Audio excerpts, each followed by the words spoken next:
오늘의 말씀 시편 1편 1절부터 6절까지인데요.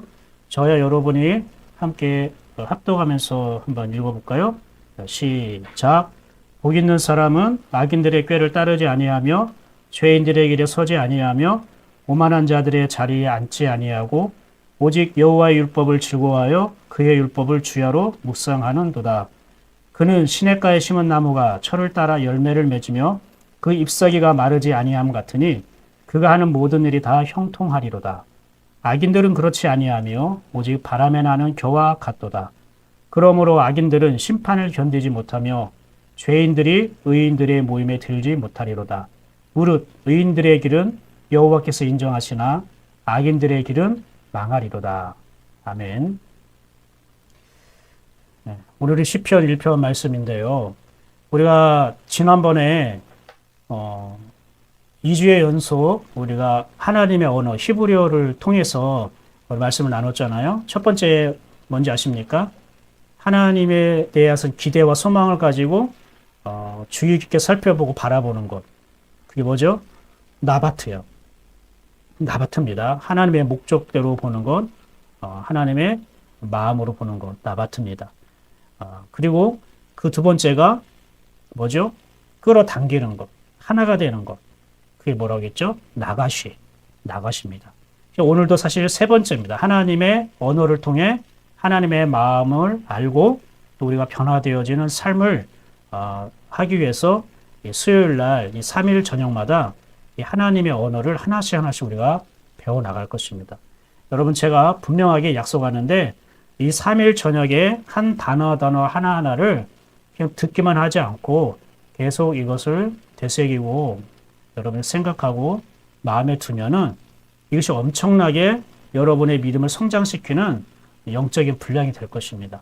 제가 10년 전부터 했던 것이 이 하나님의 주신 원래 이 언어를 계속 날마다 묵상하고 또 외우고 계속 또 배우고 또 생각하고 이런 것을 끊임없이 반복을 했어요. 그것이 나도 모르게 제 영혼에 쌓이더라고요. 그리고 사람들에게 전하게 될 때에 나도 모르는 사이에 내 안에 쌓였던 하나님의 언어들이 튀어나오더라고요. 그래서 하나님이 하시는구나. 그 성령께서 생각나게 하시고 내가 너에게 가르친 것을 생각나게 하시고 또 인도하실 것이라는 말씀을 제가 말씀을 전한 가운데 자주 누리고 있고 경험하고 있어요. 여러분에게도 동일한 역사가 일어날 줄 저는 믿습니다. 그래서 여러분에게 확신하고 제가 약속을 드릴 수 있는 것은 이 수요일 저녁, 3일 저녁에 하나님이 주시는 이 하나님의 언어, 이것이 나의 언어가 되길 원합니다. 거기에 내가 스며들길 원합니다. 여러분 놀라운 그러한 은혜를, 믿음의 역사를 보게 될 것이고 여러분 영적으로 자라게 될 것입니다. 그렇게 되길 축복합니다. 아멘. 오늘도 세 번째인데요. 일단은 제목은 시냇가에 심은 사람이라고 이렇게 지었습니다. 시냇가에 심은 사람. 그런데요, 우리가 오늘 시냇가에 심은 나무에 대해서 나왔잖아요. 성경에 나무는 사실 사람을 비유하는 표현들이 많아요. 에덴 동산에서 생명나무는 생명이신 예수 그리스도를 비유하고요. 선악나무는 뭘까요? 좋고 나쁜 거를 자기 기준으로 판단하는 우리 인간들을 선악나무로 사실을 비유하고 있기도 합니다. 그래서 여러분, 이스라엘 백성을 무화과 나무 또는 포도나무 또 백향목 이렇게 나무들로 많이 비유하고 있지 않습니까?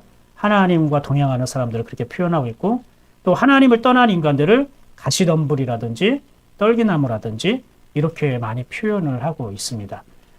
오늘도 시냇가에 심은 사람, 시냇가에 심은 나무는 시냇가에 심은 사람을 말하는데 시냇가니까 물이 있는 곳이니까 이거는 좋은 의미로 사용하겠죠? 맞습니다. 하나님과 동행하는 사람을 시냇가에 심은 사람이라고 지금 비유적으로, 은유적으로 이렇게 표현하고 있는 거예요. 그럼 여기에는 오늘 세 번째, 하나님의 언어 세 번째를 우리가 배우는 시간인데 도대체 어떤 언어가 있을까요? 여러분 한 장 1장 3절 한번 같이 읽어봐요. 자, 시작. 그는 시냇가에 심은 나무가 철을 따라 열매를 맺으며 그 잎사귀가 마르지 아니함 같으니 그가 하는 모든 일이 다 형통하리로다. 자, 여러분 이 시냇가에 심은 나무가 어떠한 모습으로 살아가는가, 보이는가, 아니면 철을 따라 열매를 맺으며라는. 철이라는 거는 우리는 봄, 여름, 가을, 겨울 이런 사계절을 생각하는 게 아니라 여기서 철이라는 거는요, 하나님의 때를 말하는 거예요. 하나님의 때에 열매를 맺는다 이런 의미가예요. 근데 또 잎사귀가 마르지 아니한다는 것은 항상 푸르른다는 거죠. 풍성하다는 걸 말하는 거예요. 나무가 겨울에 되면 앙상하고 추워 보이고 가여워 보이잖아요. 근데 여름에 되면 어떻게 해요? 굉장히 초록초록 푸릇푸릇한 게 많고, 그리고 거기에 새들도 깃들고 또 그늘도 만들어지고 굉장히 생명이 풍성해 보이고, 그리고 그늘도 만들어져서 심도 되고 그런 생각이 들지 않습니까? 잎사귀가 마르지 않는다는 것은 풍성하고 풍요로운 걸 말해요. 그리고 그가 하는 모든 일이 다 형통하리라.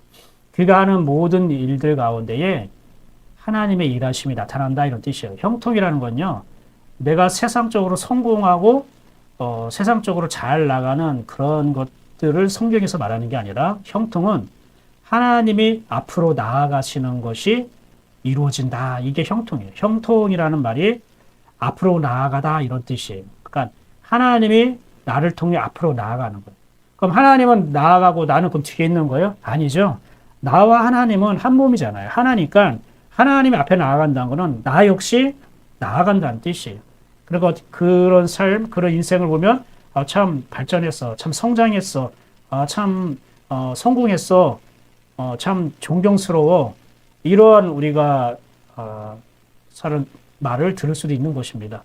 사랑하는 여러분, 이 시냇가에 심은 나무가 어떻게 이렇게 철을 따라 열매를 맺고 잎사귀가 마르지 않고 하는 모든 일이 이렇게 형통할 수 있었을까요? 그것이 뭐가 되냐면은, 이것을 우리가 아까 시편 1편 1절에서 묵상하는 사람에 대해서 나누고 있었어요. 1편 1절과 2절은. 그래서 이 시냇가에 심은 나무는 묵상하는 사람을 시냇가에 심은 나무로 비유한 겁니다. 다시 한번요. 시냇가에 심은 나무는요, 묵상하는 사람을 비유하는 거예요. 그러니까 묵상하는 사람이 철을 따라 열매를 맺고 잎사귀가 마르지 않고 하는 모든 일이 형통한다라는 걸 말해요. 묵상이라고 되어 있어요. 그죠? 계명을 지킨다, 순종한다, 복종한다, 이것을 말하는 게 아니라 묵상한다라고 말하고 있어요. 그 묵상한다는 건 뭘까요? 한번 시편 1편 1절 2절 읽어봐요. 복 있는 사람은 악인들의 꾀를 따르지 아니하며 죄인들의 길에 서지 아니하며 오만한 자들의 자리에 앉지 아니하고 오직 여호와의 율법을 즐거워하여 그의 율법을 주야로 묵상하는다. 여기서 그의 율법을 주야로 묵상합니다. 밤과 낮, 낮과 밤. 그러니까 이걸 그럼 하루 종일 24시간 어떻게 하나님 말씀만 묵상해? 생활도 해야지. 학교도 가야 돼, 직장도 하고 쉬기도 하고. 근데 우리가 이렇게 시간적인 의미를 말하는 게 아니라 율법을 주야로 묵상한다는 것은 하나님의 말씀을 계속 내가 품고 살아간다는 걸 말하는 거예요. 생각하면서 살아간다는 거예요. 언제요? 순간순간을 말하는 겁니다. 자, 이 묵상하는 사람, 그리고 이 묵상한 사람이 바로 시냇가에 심은 나무로 비유되고 있는데, 그럼 여기 묵상한다는 말이 도대체 뭘까요? 하나님의 말씀을 묵상한다는 게 뭘까요? 그냥 우리가 성경책 펴놓고 큐티치 펴놓고 그리고 그렇게 공부하는 건가요? 생각하는 건가요? 우리는 대부분 그렇죠. 성경책이나 어떤 묵상 큐티집 이런 걸 보고 하루 이렇게 하나씩 이렇게 묵상하고 적고, 오늘은 이런 말씀이네 깨닫고 이렇게 적용해야지, 저는 이렇게 해왔는데, 묵상은 그보다 더 포괄적이고 더 깊고 더 높은 의미가 있어요. 우리가 이 묵상이라는 말을 우리 좀만 더 살펴봅시다. 이 묵상하는도다라는 말은요, 어떤 말이냐면은 하가라고 해요. 하가. 네, 이 하가는요, 신음하다, 으르렁거리다, 그리고 이야기하다, 그리고 옮기다, 없애다 이런 뜻이 있어요. 자, 전혀 다른 단어들이 이렇게 많아요. 그런데 이게 한 단어, 하가 안에 다 들어있는 내용인데, 이 하가라는 통해서 그의 율법을 주야로 묵상하는 자로다라고 주님께서는 지금 이렇게 표현하고 계세요. 그럼 이 하가를 알아야 하나님의 말씀을 우리가 순간순간 묵상하는 게 뭔지 알겠죠? 신음하다라는 것. 신음하다라는 건요, 내 안에 고통스러울 때 신음하잖아요. 그쵸? 그러니까 고통스러울 때, 안타까울 때, 이럴 때 신음을 하잖아요. 그리고 왜 고통스럽고 안타까웠냐면은 이게 그 말씀과 같아요. 애통하는 자는 복이 있나니 저희가 하나님의 위로를 받을 것이며, 이런 것처럼 내 영혼에 대해서 애통하는 사람을 말하는 거예요. 아, 내가 세상적인 것들은 그렇게 갈급하고 그렇게 내가 좋아하면서 왜 내가 하나님의 사랑에 대해서는, 내가 왜 하나님 것에 대해서는 이렇게 내가 갈급함이 없지? 그런 내 영혼의 안타까움, 내 영혼에 대한 긍휼한 마음을 가지고 하는 그 표현을 신음하다라고 합니다. 으르렁거린다는 거는 예전에도 한번 사용했지만 굉장히 굶주린 사자가 먹잇감을 앞에 놓고 으르렁거리는 그러한 상황이에요. 옆에 늑대나 일이나 하이에나들이 그 먹잇감을 노리지 못하도록, 빼앗지 못하도록 으르렁거린다는 건 뭘까요? 너 이거 손대면은 너희들 가만 안 둬? 이건 내 거야. 라는 겁니다. 즉, 하나님에 대해서 이건 내 거야. 하나님은 나의 하나님이야. 이 말씀은 내 거야. 이거 안 먹으면 나는 죽어. 또 굶주려야 돼. 나 하나님 없이는 살 수 없어. 이게 으르렁거려. 그래서 다른 걸 쳐다보지 않는 거죠. 며칠째 굶주린 사자들은 옆에 예쁜 사자가 간다고 해서 따라가지 않아요. 왜요? 이 먹잇감을 놓치면 그냥 죽는 것이기 때문에. 그래서 한눈 팔지 않는 거예요. 그것만 집중하는 거죠. 그리고 으르렁거린다는 거는 다투고 싸운다는 의미도 있어요. 왜요? 만약 다른 일이나 늑대들이 이 먹이를 빼앗으려고 다가올 때는 싸워야 되잖아요. 그래서 싸우고 다툰다는 의미예요. 또 하나는 말은, 이 하가라는 말은 이야기하다는 뜻이 있어요. 원래 중얼거리다, 이야기하다 뜻인데, 우리는 묵상한다는 게 하나님의 말씀을 곰곰이 살펴보면서 생각하는 걸로만 이렇게 얘기하고 있잖아요. 근데 원래 이 하가 묵상하다, 하나님의 말씀 묵상한다는 건요, 이야기한다는 뜻이에요. 그럼 누구랑 이야기할까요?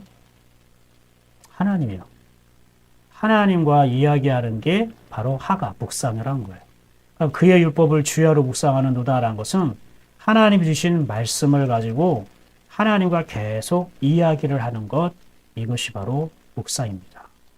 근데 우리는 하나님과 이야기를 하는 걸 묵상이라고 생각하지 못했죠. 근데 하나님이 주신 이 언어 속에는 이야기하는 거, 그리고 중얼중얼거리는 거. 이게 혼자 중얼중얼거리면은 좀 약간 이상한 사람이잖아요. 그런데 이 중얼중얼거린다는 거는 계속 하나님의 말씀을 잊지 않기 위해서 그분과 내가 대화하고자 하는 그 사모함을 중얼거린다라고 표현하는 거예요. 그리고 옮기다, 없애다는 뜻도 있어요. 이건 참 아리송한 그런 뜻이죠. 옮기고 없앤다는 건 뭐냐면 내가 이렇게 하나님의 말씀을 계속 내가 사모하는 마음으로 챙기게 되면요. 말씀이 내 안에 들어오고 그리고 내 안에 있는 더러운 것들과 악한 것들과 거짓된 것들은 옮겨진다는 걸 말하는 거예요. 하나님이 기뻐하지 않는 모습들이 내 영혼의 그 실상들이 옮겨지고 그리고 제거된다. 이런 것이 바로 하가라는 단어에 있는 거예요. 자, 이게 바로 묵상이라는 거예요. 아, 그러면 오늘 목사님 오늘 세 번째 단어로 우리 하가를 주는 겁니까? 아니에요. 이 하가와 똑같이 묵상하는 그런 표현을 사용하는 단어가 있는데 오늘은 그 단어에 대해서 더 집중적으로 살펴볼 겁니다. 그래서 이 하가, 우리가 묵상한다는 게 이렇게 신음하고 으르렁거리고 이야기하고 이게 옮기는 것, 이런 의미가 있다고 했는데요. 여러분, 묵상을 하려면은 한 번만 이렇게 말씀을 보고 또 듣고 그럼 끝입니까? 그게 안 되죠. 계속 반복적으로 우리가 이거를 생각하고 또 읽고 그래야 되는 것이죠. 자, 이렇게 반복적으로 생각하고 읽고 또 생각하고 읽고 하는 걸 뭐라고 얘기하냐면요. 그걸 게라라고 해요. 게라. 근데 이 게라라는 말은 무슨 뜻이냐면 새김질이라는 거. 맞아요. 우리가 계속 새겨야 되는 거죠. 이걸 묵상이에요. 계속 묵상하는 거는 계속 새기는 거예요.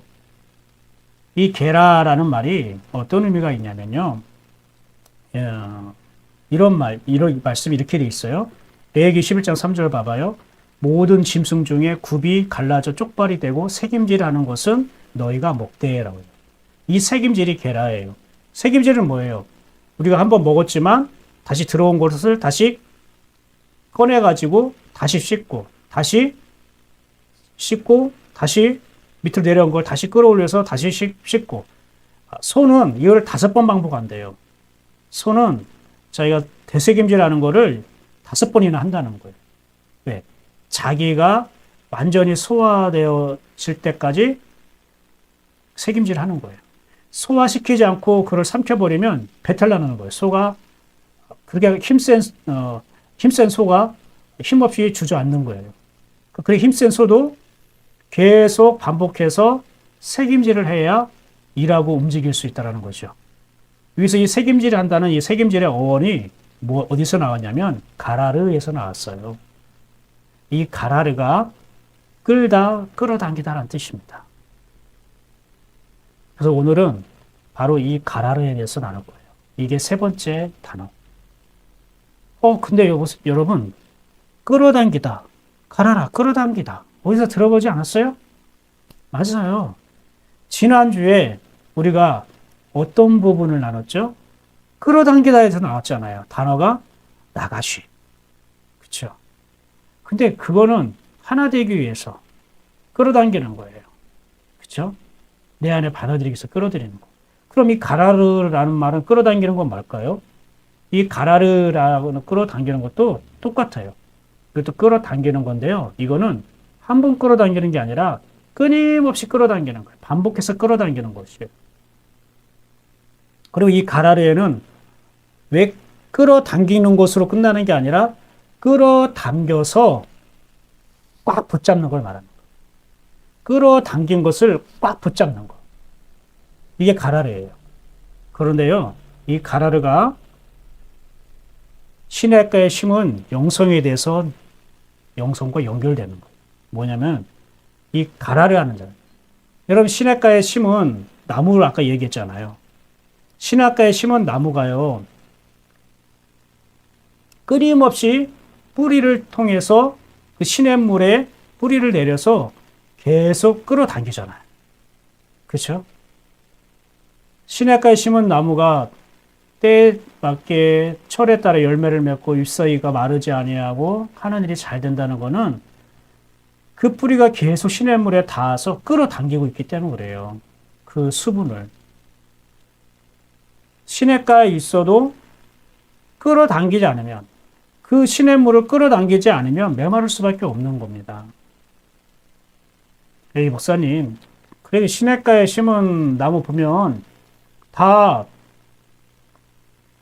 푸르르고 다 열매를 맺고 그러는 거죠. 그럼 당연한 거 아니에요? 자연적인 거 아니에요? 아니요. 제가 이게 유등천이나 이렇게 산책을 하다 보면요. 그 유등천에는 다 옆에 나무들 있잖아요. 버드나무도 있고 여러 나무들. 그런데 어떤 나무는 죽은 나무도 있어요. 어떤 나무는요. 되게 말라 비틀어진 나무도 있고. 근데 어떤 나무는요. 그 잎이 버드잎이나 여러 나뭇잎이 푸르르게 이렇게 풍성하게 있는 것도 있고요. 똑같이 유등천가에 있는데 왜 어떤 거는 죽어 있고 말라 있고 어떤 거는 푸르를까요? 그럼 뿌리에 문제가 있는 거예요. 뿌리가 그 시냇물가에 계속 닿지 아니하고 다른 곳으로 뻗어 있는 거겠죠. 그러니까 시냇가에 나무가 있다 할지라도 환경이 좋다 할지라도 꼭 그의 영혼이 풍성해지는 건 아니에요. 시냇가에 심은 나무는 계속 끌어당기고 있는 거예요. 뿌리가. 이 끌어당기는 걸 멈추면 어떻게 될까요? 점점 메말라지는 거죠. 열매도 맺지 못하게 되는 거예요. 그런데 여러분, 이 시냇가에 심은 나무는 그래서 계속 뿌리를 시냇물에 대어서 끌어당기고 있는 나무는요, 최후까지 살아남는 나무가 되는 거예요. 제일 마지막까지 살아남는 나무가 되는 거예요. 근데 시냇가에 심지 않는 나무, 시냇가에 심지 않고 저기 들판에 그 광야 같은 곳에 나무가 심겨졌다고 해보십시오. 그럼 그 나무는 어떻게 해요? 비가 오지 않으면은 메마르고 죽을 확률이 높죠. 광야에 심겨져 있는 나무는 비가 오야 되는 거예요. 비가 오지 않으면 더 이상 살 수가 없어요. 그래서 광야에 있는 나무는 비를 기다려야 돼요. 비를 기다리는 건 뭐냐면은 시간이 걸린다는 거예요. 비가 일주일에 한 번 올 수도 있고 한 달에 한 번 올 수도 있고 1년에 몇 번 안 올 수도 있잖아요. 그때까지 기다려야 되는 거예요. 그럼 그 전까지는 어떤 상태로 살까요? 굶주린 상태로 살아야 되고 메말라 있는 상태로 살아야 돼요. 그런데 시냇가에 심은 나무는 비를 기다릴 필요가 없어요. 그리고 비가 오지 않아도 걱정하거나 불안해할 필요가 없어요. 왜요? 언제든지 물을 얻을 수 있잖아요. 왜요? 바로 자기 곁에 시냇물이 있으니까 거기에 뿌리를 뻗어서 계속 끌어당기면 되는 거예요. 자기가 원하기만 하면 시냇물의 물들을 먹고 살 수가 있단 말입니다. 그러니까 열매를 맺을 걸 걱정하지 않아도 되고요. 비가 오랫동안 안 와도 걱정하지 않아도 돼요. 그 나무는 항상 푸르르게 될 수밖에 없어요. 그런데 광야에 있는 나무는요, 비가 안 오면 걱정해야 돼요. 비가 오지 않으면은 불안하게 돼요. 이게 지금 무엇을 얘기하는지 아십니까? 우리 신앙생활하는 두 모습을 말하는 거예요. 어떤 사람은 신앙생활을 해도 시냇가에 심은 나무처럼 신앙생활을 하는 사람이 있지만 어떤 사람은 광야에 있는 나무처럼 신앙생활을 하는 사람이 있더라는 거예요. 비가 내려야지만 영성이 살아나고 비가 내려야지만 안전하고 비가 내려야지만 걱정하지 않고 불안하지 않고 근데 비가 없으면 비가 내리지 않으면 걱정하고 불안하는 거예요. 둘 다 하나님을 향한 영성을 말하는 거예요. 둘 다 이 믿음의 분량을 말하는 거예요. 비가 내려야 살 수 있는 그 광야의 나무는 어떤 사람이냐면 하나님의 은혜를 간헐적으로 받는 사람이에요. 하나님의 은혜를 가끔씩 맛보는 사람이에요. 그리고 평상시에는 메마르고 건조하게 살아가는 거예요. 그렇다면 시냇가에 심은 나무는요? 그런 간헐적일 수가 없죠. 하나님의 은혜가. 왜요? 계속 자기 곁에 시냇물이 흐르고 있으니까 거기에 뿌리가 닿기만 하면은 계속 공급받는 거죠. 하나님의 은혜를 순간순간마다 공급받는 사람. 하나님의 은혜를 주야로 누리는 사람. 매일의 생활 속에서 매일매일 하나님의 은혜를 경험하는 사람. 이게 바로 시냇가에 심은 사람의 믿음이고 영성이에요. 여러분 어떻습니까? 여러분은 비가 내려야지만 은혜를 받고 비가 내려야지만 만족하고 비가 내려야지만 걱정하지 않고 불안하지 않는 그런 영성을 갖고 있습니까? 아니면 비가 오지 않아도 날마다 은혜를 누릴 수 있는 그런 시냇가 나무 같은 영성을 여러분이 가지고 있습니까? 여러분 어떤 나무가 되고 싶습니까? 당연히 하나님을 믿어도 신앙생활을 해도 광야에 있는 나무가 아니라 시냇가에 있는 나무가 되고 싶죠. 그럼 이 시냇가에 심은 나무가 어떻게 되는가? 그래서 그것을 설명하기 위해서요.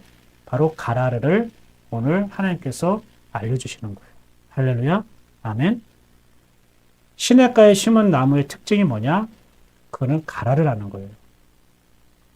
끊임없이 시냇가에 있는 물을 끌어당게 되는 거예요. 끌어당기지 않으면 시냇가에 있다 할지라도 메말라 죽을 수 있어요. 이렇게 표현하면 여러분이 좀 더 생동감 있게 느껴질까요? 어항 속의 물고기가 목말라 죽었다고요. 어항 속에 있는 물고기가 메말라 죽었다고. 그게 뭘까요? 어항 속에 있는 물고기가 어떻게 목말라 죽어요? 어떻게 메말라 죽어요? 어항 속에 항상 물이 있는데. 근데 그게 하나님을 믿는 사람의 아주 불쌍한 비참한 영혼의 상태예요. 우리가 교회 안에 있다고 말씀을 듣는다고 해서 항상 시냇가에 심은 나무가 되는 건 아니잖아요. 그 말씀 속에 있는 진짜 하나님의 마음과 생각과 뜻을 끊임없이 내가 끌어당기려고 하는. 근데 오늘날 성도들은 끌어당기려고 하지 않아요. 왜요? 그냥 내가 한번 귀로 들었고 내 몸이 교회당 가가지고 예배드리고 기도가 했으니까 마치 나는 하나님께 그냥 보통은 한 것처럼 느껴지는 거예요. 뭐 잘하지 못해도 그냥 평준은 그냥 평탄을 친 것 같이 느껴지는 거예요. 우리가 너무 큰 착각이에요. 끌어당겨야 되는 말씀을 들을 때도 저 말씀을 내가 끌어당기고 싶어요. 하나님 은혜를 받을 때, 하나님 임재함이 느껴질 때에 이것이 내 영혼에 끌어당기고 싶어요. 이런 마음이에요. 그게 시냇가에 심은 나무, 시냇가에 심은 믿음을 가진 사람이에요. 저와 여러분이 이 시냇가에 심은 영성을 갖기를 소망합니다. 그 믿음이 이루어지기를 소망합니다. 그래서 이 가라를 하는 자예요. 시냇가에 심은 영성, 시냇가에 심은 사람은 누굴까요? 끊임없이 끌어당기는 거예요. 반복해서 끌어당기는 거예요. 가라는 반복하는 거예요. 소가 한 번만 가라를 해서 삼켜버리면 그 소는 죽는 거예요. 감당하지 못하는 거예요. 5번이나 대생유지를 했다는 거, 가라를 했다는 거는 그만큼 자기 것이 되었다는 걸 말하는 거예요. 그리고 가라르는요, 싸우고 다투는 걸 말해요. 원래 가라르라는 말에는요, 싸우다, 다투다라는 뜻이 있어요, 원래. 그게 무슨 뜻일까요? 끌어당기기 위해서는 아주 치열한 영적인 싸움이 있다는 거예요. 우리가 하나님을 내 안에 끌어당기고 하나님의 말씀을 내 속에 계속 끌어당기려면은 그냥 자연적으로 자동적으로 되는 게 아니라는 거예요. 내 안에 영적인 전쟁, 영적인 싸움을 거쳐야 하는 과정이 있다는 거예요. 그래서 사자가, 굶주린 사자가 저 먹잇감은 손대지 마! 그럼에도 불구하고 막 일이나 늑대들이 막 달려들면 어떻게 해요? 싸워야 되잖아요. 싸워서 저걸 먹잇감을 쟁취해야 되잖아요. 이건 무엇을 말할까요?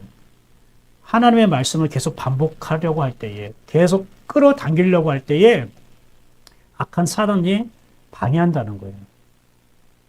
우리가 그것을 반복하지 못하도록, 가라를 하지 못하도록 계속 싸움을 걸고 다투게 한다는 겁니다. 그런데 여러분, 내가 멈추지 않으면 이거는 승리하게 돼 있어요. 왜요? 이 가라를 끌어당기는 것, 하나님을 내가 끌어당겨서 그분을 꽉 붙잡기 위해서 할 때에는 사단의 역사보다요, 성령의 역사가 더 강하다는 걸 믿으시기 바랍니다. 여러분, 성령의 역사는 사단의 역사가 아무리 질기고 강하다 할지라도 성령의 역사는 그보다 훨씬 크고 훨씬 넓고 훨씬 강하고요, 훨씬 위대합니다. 여러분이 이걸 믿으셔야 됩니다. 이미 예수님께서 십자가 못 박혀서 이미 사단을 물리치셨어요. 승리하셨어요. 그 승리하셨다는 증거가 죽음에서 살아난 부활이잖아요. 근데 우리가 이 부활의 은혜로 우리가 거듭난 사람이에요. 예수님의 부활로 우리가 하나님의 자녀가 됐다는 것은 이미 우리가 이 부활을 경험하고 살아가는 사람이라는 거예요. 그건 늘 우리가 승리하며 살아간다는 건데, 근데 우리 자꾸 쫄아요. 하나님의 은혜가, 하나님의 능력이, 하나님의 힘이 더 크고 위대한데 사단이 계속 괴롭히고 방해하고 싸움을 걸고 하면 자꾸 우리가 쫄아버려요. 쫄지 마십시오. 위축되지 마십시오. 여러분 안에는 성령께서 더 크고 위대한 분입니다. 여러분이 가라를 하는 걸 멈추지만 않으면 돼요. 시냇가에 뻗은, 시냇물에 뻗은 그 나무가 다른 거에 관심 있어 다른 쪽으로 뻗어버리지만 않으면 되는 거지 않습니까? 이게 가라르예요. 그래서 이 책임질이라는 것은요, 하나님 말씀을 자기 마음에 두기 위해서 반복적으로 끌어당기는 태도. 즉, 이것이 계속 반복적이면은 하나님의 음성을 듣는 것으로 이어집니다. 여러분 이거 꼭 기억하시기 바랍니다. 이게 하나님의 음성을 듣는 것으로 이어져요. 이 책임질, 이 가라르라는 게. 그리고요, 우리가 성경을 보면 여기 지금 나와 있지 않는데, 레위기 11장 3절에 모든 짐승 중 굽이 갈라져 쪽발이 되고 책임질하는 것은 너희가 먹되라고 돼 있잖아요. 그러니까 굽이 갈라져고 쪽발이 되고 책임질한대요. 그러니까 하나님 우리에게 이스라엘 백성에게 먹을 수 있는 그 짐승을, 동물을 굽이 갈라진 것, 그리고 책임질하는 것, 이것을 먹을 수 있게 허락한 거예요. 둘 중에 하나에 해당되지 않으면 우리가 이 음식을 부정하다고 해서 먹을 줄 못하는 거예요. 그럼 왜 이것은 먹을 수 있게 정한 음식이라고 하고 굽이 갈라지지 않거나 색임질하지 못하는 것은 왜 부정한 음식이라고 했을까? 그래서 이걸 설명하는 거예요. 이 굽이 갈라졌다는 건요. 내 안에 끌어들인 내가 생각하고 묵상한 이 말씀을 통해 내가 거룩한 삶으로 구별되어지는 거예요. 굽이 갈라졌다는 것은 내가 단호하게 분리되었다, 나누어졌다, 구별되었다는 뜻이에요. 하나님의 말씀이 내 생활 속에서 적용되어지는 거예요. 이게 바로 구별된 거예요. 우리는 어떻게 거룩한 사람인지 아닌지 어떻게 알 수 있을까? 우리가 어떻게 하나님의 자녀로서 이 세상 사람들과 구별되어지고 분리되어진 삶을 살 수 있을까? 이거 우리가 기도하고 묵상하고 이런 것을 우리가 증명할 수는 없는 거예요. 생활 속에서 하나님의 말씀을 적용할 때에 이게 바로 내가 구별된 삶을 살아가는 것이고요. 이게 내가 거룩한 하나님의 아들이 되는 거예요. 아무리 내가 말씀은 계속 반복적으로 끌어당겼음에도 불구하고 당겼지만 그 내가 묵상한 말씀, 내가 끌어당긴 이 말씀을 생활 속에서 내가 적용하지 않으면은 색임질은 하되 굽이 갈라지지 못한 그러한 짐승이 되는 거예요. 그것도 하나님은 부정하다라고 말하는 거예요. 이것을 바로 하나님을 사랑하는 사람의 모습이에요. 내가 하나님을 사랑하는 게 뭘까? 그러더라고요. 어떤 사람은 내가 하나님을 사랑하는지 아닌지 잘 모르겠다. 하나님을 사랑하고 싶은데 어떻게 하는 게 하나님을 사랑하는지 잘 모르겠다. 그렇게 안타까워하고 또 흐느끼고 그렇게 어려워하고 혼란에 빠진 그런 사람들도 있더라고요. 여러분 하나님을 사랑한다는 건 구체적인 거예요. 두리뭉실하게 내 마음, 감정으로 하나님을 사랑한다 하는 게 아니고요. 책임질하는 것, 그리고 굽이 갈라지는 것, 이게 뭘까요? 이게 하나님을 사랑하는 거예요. 하나님을 사랑하는데 하나님의 말씀을 내가 반복적으로 끌어들이지 않는다? 생각하지 않는다? 그건 하나님을 사랑하지 않는 거예요. 하나님은 말씀이기 때문에 그 말씀을 계속 내가 끌어당기려고 하는 거예요. 자, 시냇가에 심은 나무가 계속 푸르르고 열매를 맺으려면 시냇물을 계속 끌어당겨야 되잖아요. 그렇죠? 그것처럼 책임질하는 것은 하나님의 말씀을 계속 반복적으로 책임질하고 끌어당기는 것은 내가 하나님을 사랑한다는 뜻이에요. 어떤 유익을 얻기 위해서 그러기보다는 하나님을 사랑하기 때문에 할 수 있는 거예요.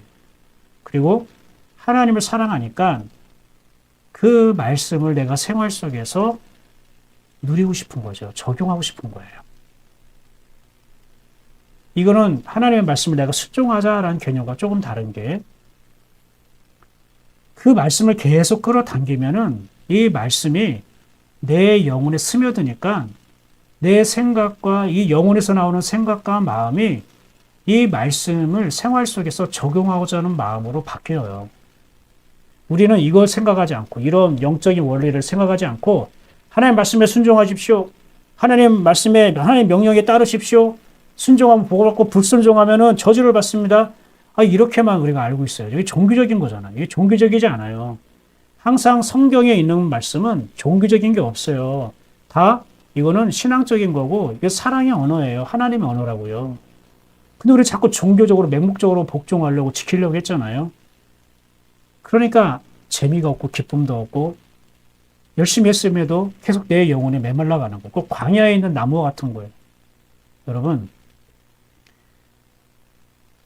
내가 하나님의 말씀 계속 끌어당기고 있으면요. 이 말씀이 나도 모르게 내 영혼 속에 있는 생각과 마음을 이렇게 만지셔요. 고치셔요.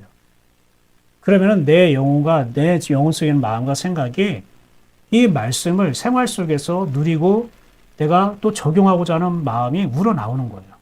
그 말씀에 의해서 우러나오게 되는 거예요. 그래서 그 적용한다는 게 힘들이고 애쓰고 막 그래서 적용하는 게 아니라 내가 책임질하는 것만큼 적용이 되어지는 거예요. 근데 내가 책임질을 하지 않고 자꾸 순종하고 적용을 하려고 하니까 안 되는 거예요.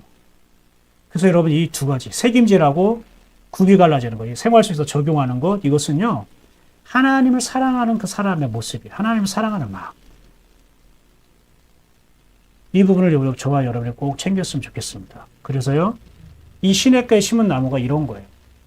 나무가 시냇물을 끌어당김으로 잎이 푸르고 열매 맺는 것이 우리가 하나님 말씀을 묵상함으로 변화되어가는 그 풍성한 삶을 의미하는 겁니다.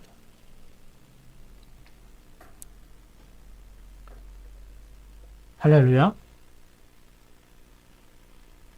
그래서요, 여러분이 묵상, 아까 처음에 봤던 율법을 주야로 묵상한다 할 때 하가라고 했죠. 이 묵상과 가라르, 이 새김질하는 것, 끌어당기는 것, 이거의 공통점.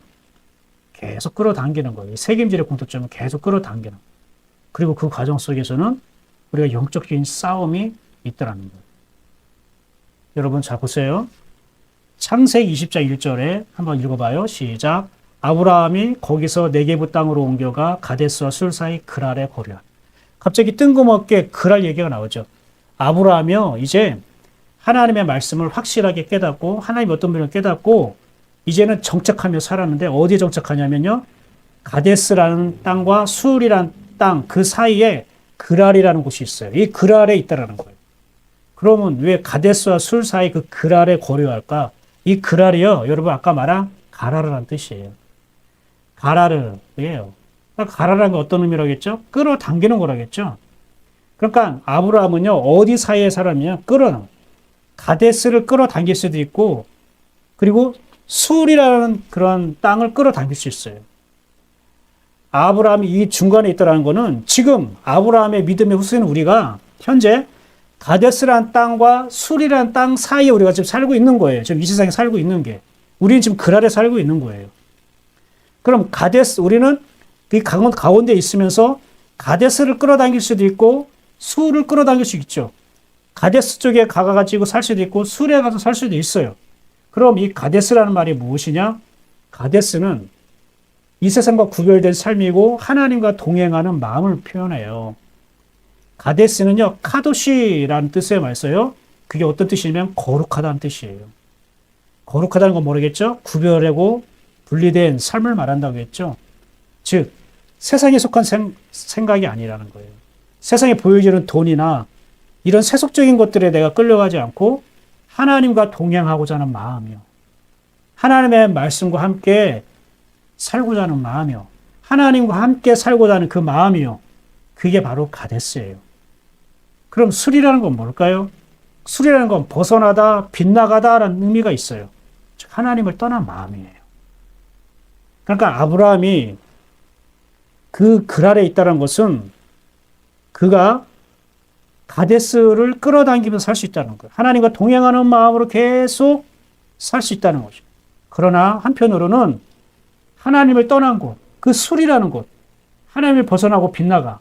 그러나 세상적으로 너무 화려하고 아름다운 곳이야. 그런 곳에 계속 내가 끌어당기는 거예요. 쉽게 말하면 가데스는 하나님의 생각과 마음이 정착되는 곳이고 술이라는 곳은 바로 내 생각, 내 마음을 말해요. 하나님을 벗어난 내 생각, 내 마음을 술이라고 하는 거예요. 여러분 꼭 이것을 꼭 아십시오. 우리는 그랄에 있는 거예요. 끌어당기고 있는 거예요. 우리는 뭔가 끌어당기고 있어요. 오늘도 여러분은 여러분 영혼이 뭔가를 끌어당겼었을 거예요.